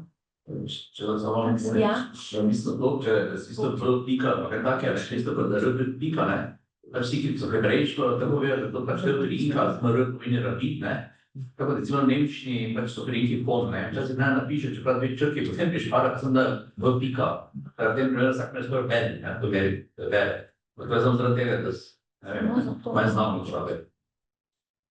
Tako rabit, dosta ne napiše rabit, spiše pa sad piše r pika, vsi vejo, da misle rabina s tem, če so ljudje. Torej, z malo potem. Ja, z malo, ampak se pravi, tako kot je, v bistvu skrajša se Ben, čeprav ima 3 črke, ampak vidim, mislim, naletela sem na zapise, da se Ben skrajša kar v B pika. Še posebej, če je doskrat to ponavlja, da se špara na prostoru, recimo, čistar, ali recimo, kaj če je neki spisek imen, da naredno znova, pač samo krajšaš. Mislim, da to logika. Ali pa tako na češkem šančini, ko je pač Dostoevskij govoril, pa napisal, on je, če se spomnite še nazaj, na mesto, da pisal I, je prav on znak za ec, pa eno mesto prišpalo. Zdaj pri njegovi gosto besednosti se to nas absolutno. No, to so pisali. To je v bistvu neka taka praktična okrajšava za Ben in za rabin. Ja, mislim, To gre za, ta problem se v bistvu odpira v tistih primerih, ko Ben uvaja patronimik. pravi, še po starem sistemu. Ne takrat, ne se pravi kot priimek. Ker če je to del priimka, potem bo z veliko, ne, in v bistvu ni to problematično. Če je pa to predimek, ne, se pa lahko v bistvu opremo na to, kar smo se potem odločili, oziroma kar je zdaj v javni razpravi za arabščino, kjer pa imajo še danes ta sistem, ne, ibn, bint, ben in tako naprej, kjer gre za predimke in jih pišemo. Funkcionalne, torej res to Funkcijsko pomeni. predimke, ja. ne. Torej sin tega in tega, a ne. Ja. Recimo Ibn Batuta, ne? Ibn Zmalo, ne? In tako naprej. Tako kot po analogiji seveda s predimki v evropskih jezikih, fon, de, van in tako naprej, ki jih tudi pišemo načeloma z malo razne redkih izjemah. Tako da na to smo se oprli pri arabščini in zdaj bi se lahko pri hebrejščini tudi oprli na to doktrino, ki jo pač razvili. Vsekakor zanimiv primer je tudi, ampak recimo se na nek način v besedi zrasteta skupaj v ime. Svetopismo imamo kar nekaj, ne vem, sam za sebe bi bil Timaj, recimo ime, osebno nasno ime, Bar, pa torej sin Timaja, pa imamo Bar Timaj, ali pa Ben Njamin. V tem primeru je jasno, da z veliko, če bi pa to še bilo razstavljeno vsak za sebe, pa po mojem isto mislim, da z malo. In s kraticami, če so na voljo. Omenili smo rec Izrael, ne, dežela Izrael, da to bo še predlog To bo zagotovo Usklajevan. treba, Kako je pa recimo z imeni institucij, recimo kot Yad Vashem? Tudi tu zdaj sem videla, da se recimo sprva se je ohranjala ta angleška oblika zapisa institucije, potem se je v bistvu poslovenilo tudi z šumnikom. Kako je pa z zapisavo velikih malih začetnic v tem primeru? Kako bomo to? To bomo pač zapisovali vse na isti način, torej ne bo, šumniki ne bodo SH zapisani, to je definitivno. Torej bo š-jem. Kar se pa velike in male začetnice tiče, je pa odvisno potem po navadi prevzamemo tako kot tukaj nimamo možnosti, a ne, da bi ugotavljali, kaj konkretno, kako bi vi predlagali. V tem primeru imena tega muzeja,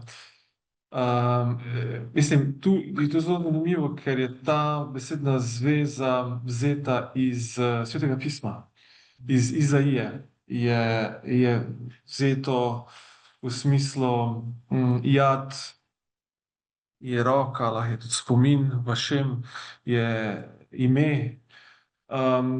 Tako da jaz osebno ne vem, ampak to ni moje področje, jaz osebno ne vidim razloga, da bi drugi del besede bil zapisan z veliko. Pač kot institucija, pač ja, veliko, ampak na začetku ne pa cel, ne vem, vsekakor pa ne ta angleški zapis. To pa definitivno ne. Ja.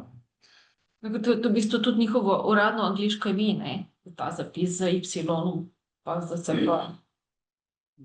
Ja. Se pravi, Oni imajo prav angleško, tako, prav njihovo angleško ime, mednarodno ime je zapisano z tem, z Y in pa z SH, ne? Ampak obstaja pa tudi hebrejsko Tako, hebrejščini zapis. tako. Ja. Tako. Torej, ne, če se držimo tega načela, da prevzemamo iz izvornega jezika, bi jaz tukaj šel iz hebrejščine. Se strinjam, zelo. Ker je pač tudi hebrejska besedna zveza. Ne.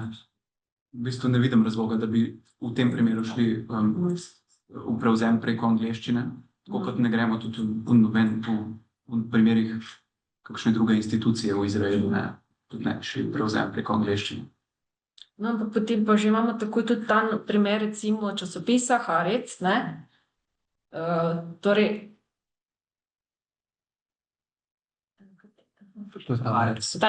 ja. Zeitung, ja. Med tema dvema zapisama, levo-desno, mislim, da smo o teh naslovnikih pa teh zadevah v bistvu že prej govorili. H je pač pred njima nedoločen člen, arec kot zemlja oziroma dežela, obljubljena dežela. Jaz mislim, tako gledam zdaj, bi uporabil ta desnega, se pravi ta zadnjega, ker mislim, da zadnji cade ga pričakujemo v C, ne v T, Z, kar ne vem, odkot je vzeto. To je časopis, ne, ki ima tudi svojo angleško izdajo in izraelski časopis. Ja, to vem, ampak ne pravim, odkot je ta, odkot so, po kakšni logiki so sledili pri prečrkovanju, to sem hotel reči. Jasno pa, da vsi te institucije To je nemško, ne? Z, ne. malo mi tako nenavadno zveni, ja, za angleško. Pač oni so se v uredništvu verjetno tako odločili, vedeli so, da v hebrejščini malo kdo jih bo bral, sledil, zato so praktično vsi ti mediji, institucije, ki ciljajo na več kot izraelsko populacijo, grejo takoj dvojezično, in si pač ustvarjajo nek standard. Zakaj so tako naredili, jaz osebno ne vem, recimo. To je spet zapisano na način, da ga angleško govoreči izgovori tako, kot želijo, ne? Harec, s C-jem, ne? Tega ovinka pač ne bi delali, no? Ja. Potem pa še imamo nekaj osebnih imen, recimo Hana Seneš, ne? To zdaj že spet, ne, tudi v angleščini so te nedoslednosti, včasih uporabljajo ta madžarsko obliko zapisa njenega imena, potem se angleška oblika pojavlja. Zdaj izgovarja se Hana brez tega H-ja končnega, ne. Zdaj, predvsem je pa to vprašanje potem, kako tudi sklanjati to ime, ne. To pa je kar že nekaj časa dilema tudi v naši pravopisni skupini, ker sta pravzaprav rešitvi dve. Tisti, ki zagovarjajo stališče, da se ime ne sme spreminjati skozi celotno paradigmo, tudi ko se uporablja v besedilu, že zato, da se ohranja identifikacija, torej niso zato, da bi opuščali končni nemi H. Druga skupina, mislim, smo se zdaj že kar bolj poenotili, ampak ugotavljamo, da imamo različno prakso v različnih besedilih. Če imate vi zdaj neko leposlovje, neko neformalno besedilo, se zgodi, da avtor recimo potem, prevajalec, ko prevaja v neimenovalniških sklonih, odpahne končni H in v bistvu kar piše Sare, Sari, Sar, ne. Ko pa vi imate uradno besedilo, torej, da imate nek formalen tekst, takrat v teh primerih se pa zapiše lepo s končnim H in gre po tretji ženski sklanjatvi. Torej, da se ne sklanja. Ker to je dejansko problematično, ker se izgubi, recimo Sara nam je znana, potem nam je znana Hana. Pa imamo tudi angleška imena, ne, na primer Oprah, ne, in potem se dobi bil sem pri Opri in tako naprej, se pa že potem izgubi, kaj je prvotna oblika imen. Včasih se tisto ime pojavi potem samo v neimenovalniških sklonih v nekem besedilu. Ne, tako da tukaj imamo res težavo v slovenščini, kako zdaj to sklanjati, in se mi zdi, da je ta rešitev, da ko uradno uporabljamo, ampak da je nedvoumna identifikacija nujna, moramo tisti končni H pisati. Nekaj, ker je še Debora in veste pa, da je edino kodificirano ime v slovenski zgodovini pravopisja bil ameriški Utah, ne, ki je pa v bistvu Utah. Utah je napisano v pravopisu, torej beremo po črki in H izgovarjamo. In mi smo pač naredili tudi eno preliminarno raziskavo in ljudje niso za to, da bi to zdaj spremenili, da se Andrej Stopar javlja iz Ute. To se vsem zdi čudno, ne vejo, odkot je to. Ko rečeš iz Utaha, okej. To je res, ne, ti nemi soglasniški glasovi so problem na koncu in tukaj, ja. Sem tukaj še eno vprašanje, sicer to verjetno zdaj malo širilo, kakšno dilemo. In sicer pri teh imenih posebnih zdaj govorimo, ne. Imamo pa posebej, ki vemo, da načeloma izhajajo iz arabskega, hebrejskega okolja, hkrati pa vemo, da delujejo predvsem tudi v drugih državah in imajo morebiti celo državljanstva druga in so s tem svojim udejstvovanjem, ne vem, ali so to avtorji knjig, ali so to filmski ustvarjalci, so znani pod mogoče tem, bi rekel, angleškim zapisom imena in zdaj, čeprav mi vemo, se pravi, da je, ne vem, po narodnosti Izraelec ali pa, ne vem, Palestinc, kakorkoli že, kaj potem v takih primerih zdaj upošteva to njegovo izvornost, odkot izhaja, ali dejansko upošteva to uveljavljeno ime, ki pač deluje tudi v drugih kulturnih okoljih, no, to imamo dosti dilemo v našem mediju, ja.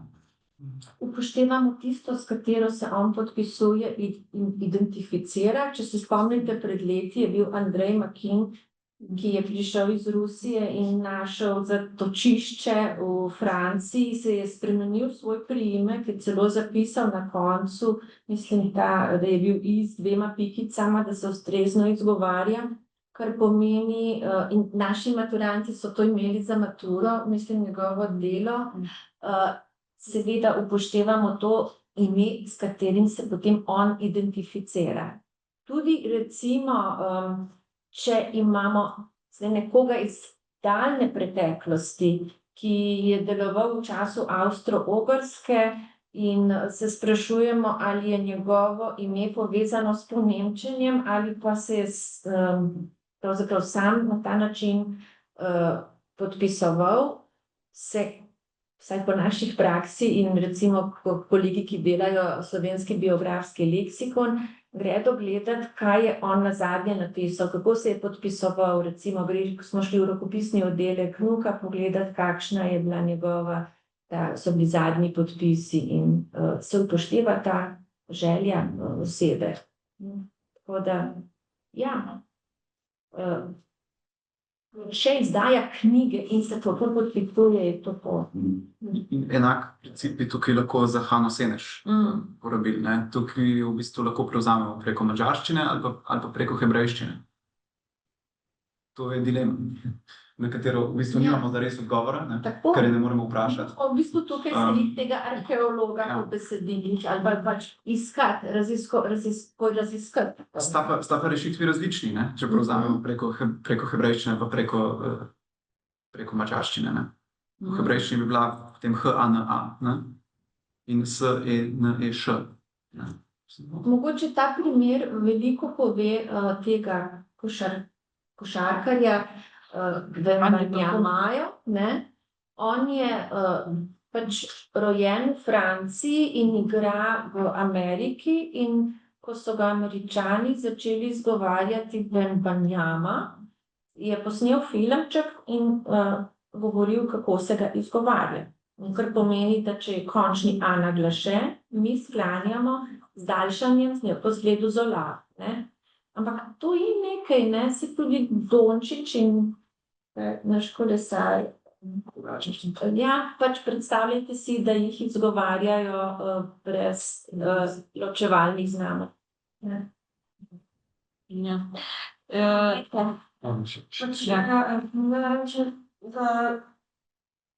V bistvu ne vemo, če je on če se on tako podpisuje zato, ker želi, da bomo uradno tak ime, mislim, če ni sredstvo ne bom povedal tega, ker želi, da bodo ga ljudje pač v vseh latinskih pisalah tako pisali, ali pa se tako podpisuje zato, ker je pri konkretni publiki, ki govori konkreten jezik, in želi, da bo konkretna ta publika znala izgovoriti njegov ime.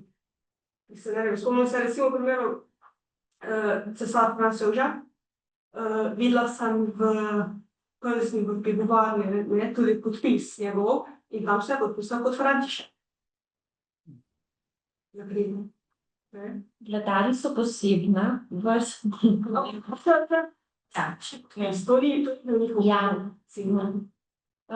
To je res, da se je, mi smo se takrat spraševali, ko je enkrat prišlo vprašanje za prestolonaslednika Felipeja španskega, ne? Zakaj bi mi Slovenci zdaj tega monarha zapisovali slovenskim imenom, saj nimamo z njim nobene povezave.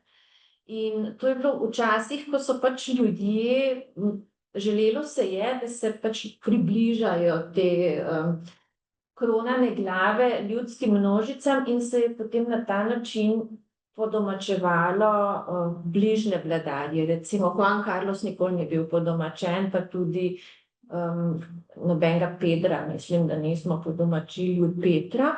Po drugi strani so pa tudi vladarji sami na ta način ravnali, ne. Sej mogoče, če se je podpisal František, je zato, ker se je želel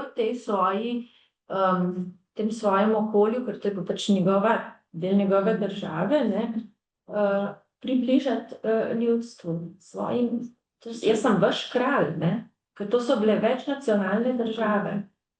Za Franca Jožefa ravno ne. Mislim, da smo podpisovali v vseh uradnih jezikih avstrijske, ampak glede te dileme, recimo, ne, mislim, meni tudi zato pri španski kralji, ne, mislim, zdaj recimo mi imamo vseeno ključnega, recimo Filip II. Španski 16. stoletja, ne, zdaj tega njegovo naslednjo pa zamrli Felipe, mislim, ni logike, ne.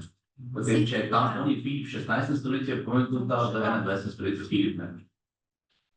Takoj, ko prevzame potem še številko in se tudi poimenuje na ta način, ne, smo se potem tudi mi ob Karlu III. Odločili, da je to edino smiselno, ne, ker drugače bi bil pa Karel I. in Karel II. In Charles Kaj III., ne, tako je, taka je pač neka naša tradicija. Juan Carlos pa nikoli ni bil, ne, nikoli. Jaz se spomnim, kako je Jože Plečnik pisal svojemu bratu, da ga obrazu hočejo po Nemčiji Josep, pa ni dovolil. Pa je vedno popravljal tudi profesorje, ker so profesori pisali drugače, že kar nemško. To je tudi od človeka odvisno, najbrž želi. Ja, vsaj to je problem isto, kako mi to vemo, če pač nimamo priložnosti ga vprašati, oziroma on je nikjer javno povedal, kako on želi, da se ga naslavlja v drugih jezikih. Mislim, podoben problem je pač Jožef Štefan, ne, ko je pač zato, ker je zdaj že Stefan Boltzmann, Štefan v bistvu moramo izgovoriti, ne, Boltzmannova konstanta, to je pač neka tako ustaljena zveza, da ko zdaj poskušajo na inštitutu spreminjati nekako podobo, da bi bilo ime brez narekovajev, se bodo odločili, da bodo ohranili zapis ST, zato ravno zaradi tega zakona. Mogoče še zadnji takšna dilema, recimo tudi naglaševanje vseh teh besed, ne. Pač jaz sem v svoji stroki čistar. Pa tudi velikokrat obiskovalci, s katerimi imam torej stik, ne, zlasti obiskovalci iz Izraela, seveda vedno se želijo šabat šalom, ne, torej šabat, naglas na drugem zlogu, ampak recimo v aktualnem slovarju torej pa najdemo naglas na šabat, na prvem zlogu. Kako bo recimo to zdaj mogoče? Ja, to upoštevamo, da sledimo pri lastnih imenih naglasu, kakršen je v izvirnem jeziku, pri občnih besedah pa se marsikaj spremeni. Če je beseda še nepodomačena ali pa da je zelo redka v slovenščini, navadno ohranjamo ta izvirni naglas, se pa tudi pri slovenskih besedah dogajajo premiki, ne. Mi smo pred kratkim imeli spletno raziskavo, opazili smo namreč, da starejša generacija govorcev uporablja naglase, kot je Nizozemska, Portugalska in tako tudi v medijih, ne, naj bi se knjižno vedno na drugi sestavini zloženega imena naglaševalo. Mlajša generacija pa izredno na prvi zlog naglašuje, se pravi, grem na Portugalsko, Islandijo, Norveško, Nizozemsko. Torej, tukaj se dogaja nekaj tudi v slovenščini in se zdaj pripravlja neka širša raziskava. Pri šabat pa mislim, da te besede niso v taki meri razširjene, da bi jih spontano ljudje drugače izgovarjali, ampak da bomo mi se držali teh načel, da je na zadnjem zlogu, razen tam, kjer se je skazalo, da recimo želimo, da se konča na A in da se na glas umakne na predhodni zlog, zato da zagotavljamo sklanjanje in pa rabo ženskega spola. Alija. Prav, hvala lepa. Zdaj mogoče še zadnje vprašanje tudi iz vrst občinstva.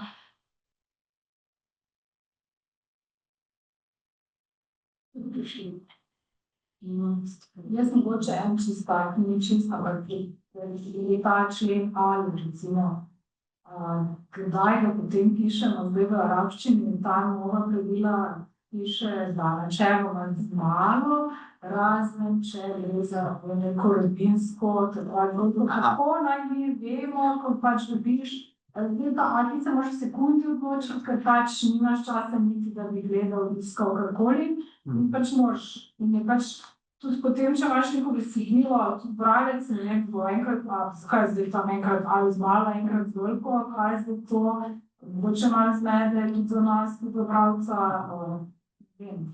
To je dejansko situacija, ki lahko marsikoga zmede.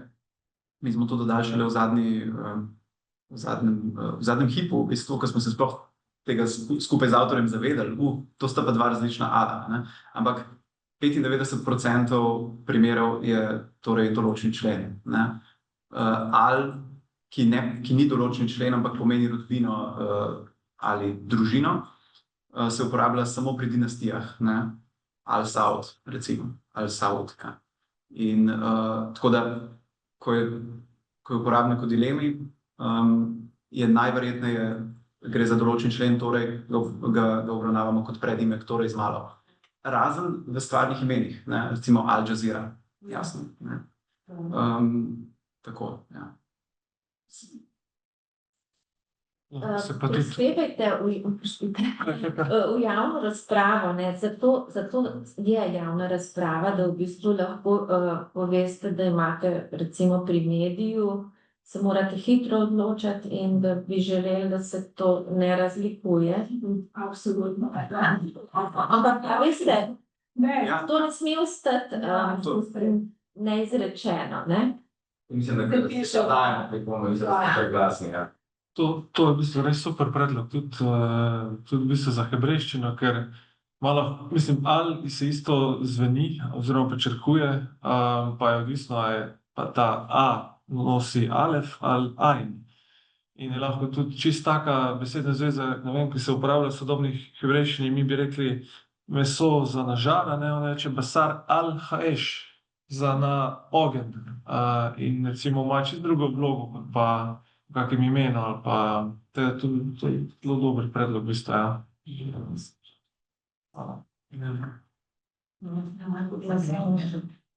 Tako, jaz se vsem gostom najlepše zahvaljujem, dr. Heleni Dobrovoljc, Roku Kuntnerju in dr. Samuelu Skralovniku za sodelovanje na tej okrogli mizi in seveda tudi vam, ki ste se danes nam pridružili, prispevali tudi z vprašanji, dodali nekaj predlogov tudi za razmislek naprej. Vsem želim lep dan, pa še bolj prijeten konec tedna. Hvala lepa.